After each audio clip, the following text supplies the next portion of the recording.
उत्तराखंड की धामी सरकार good governance का ढिंडोरा समय समय पर पीटती रहती है। पूरी पारदर्शिता के साथ सरकार चलाने का दावा भी किया जाता है, लेकिन दूसरी तरफ प्रदेश के भीतर कुछ ऐसा हो रहा है जिससे सरकार की ईमानदारी पर सवाल उठने लगे हैं। सवाल उठने भी लाजमी है क्योंकि खुद धामी सरकार के मंत्री सरकार की पारदर्शिता पर दाग लगा रहे हैं। कैसे धामी सरकार के ईमानदार को धूमिल करने में लगे हैं उन्हीं के मंत्री, आइए जानते हैं। दरअसल टिहरी झील में 2 क्रूज और यार्ड बोट संचालन के लिए टेंडर निकाले गए थे, जिसके लिए कुल 25 आवेदन टाडा को मिले, जिसमें 6 आवेदनों को सिलेक्ट किया गया। 28 अगस्त को जिला अधिकारी कार्यालय पर इसकी प्रेजेंटेशन की जाएगी। खास बात यह है कि इन 6 नामों में एक नाम मंत्री सतपाल महाराज के बेटे सुयश और दूसरा नाम टिहरी जिला पंचायत अध्यक्षा के पतिदेव रघुवीर सिंह रजवाड़ का है। ऐसे में किसको ये टेंडर मिलेगा, इसको लेकर सवाल उठने लगे थे। विपक्ष भी लगातार सरकार की पारदर्शिता पर सवाल उठा रहा था। खुद बीजेपी के कार्यकर्ता सरकार के खिलाफ मोर्चा खोले हुए हैं। ऐसे में सरकार बैकफुट पर है। अब गौर करने वाली बात यह है कि टाडा उत्तराखंड पर्यटन विभाग का हिस्सा है और पर्यटन मंत्रालय की जिम्मेदारी सतपाल महाराज के कंधों पर है। इस टेंडर के लिए मंत्री सतपाल महाराज के बेटे सुयश रावत ने भी इसमें आवेदन किया है। ऐसे में अब जिला पर्यटन अधिकारी कैसे पर्यटन मंत्री के बेटे के आवेदन को रिजेक्ट करेगा, जबकि दूसरा सबसे बड़ा नाम टिहरी जिला पंचायत की अध्यक्षा के पतिदेव रघुनाथ सिंह साजवान का है।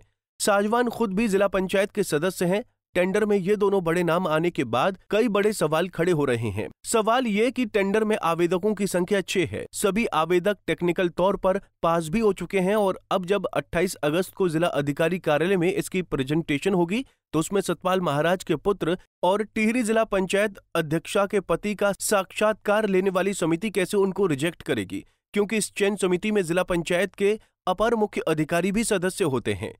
टिहरी झील में टेंडर को लेकर सरकार और विपक्ष अब आमने सामने है। बढ़ते विवाद के बाद सरकार की छवि को कोई नुकसान न हो, इसके लिए अब मंत्री सतपाल महाराज की सफाई भी सामने आई है। सुनिए इस पूरे विवाद पर सफाई में मंत्री सतपाल महाराज ने क्या कहा। टाडा के अंतर्गत जो टेंडर निकले थे, जिसमें 25 लोगों ने टेंडर लिए थे, बोट के टेंडर थे, क्रूज के टेंडर थे, तो उसने एक छोटे क्रूज के लिए, छोटी बोट के लिए एक टेंडर के लिए आवेदन दिया। 25 टेंडरों के अंदर से 6 काबिल पाए गए और अभी स्वीकृति हुए हैं। केवल मात्र टेंडर पर विचार करने पर उनको आगे रखा गया है। आप जानते हैं कि हम नरेंद्र मोदी जी को अपना प्रतीक मानते हैं, उनसे प्रेरणा लेते हैं और उन्होंने हमेशा कमल के पुष्प की प्रेरणा दी कि कमल की तरह स्वच्छ रहो।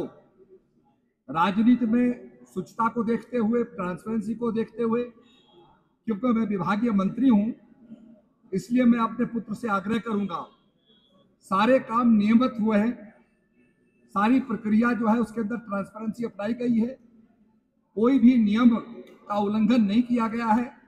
फिर भी मैं अपने छोटे पुत्र से आग्रह करूंगा कि वह अपना आवेदन वापस ले ले। तो सुना आपने मंत्री जी को।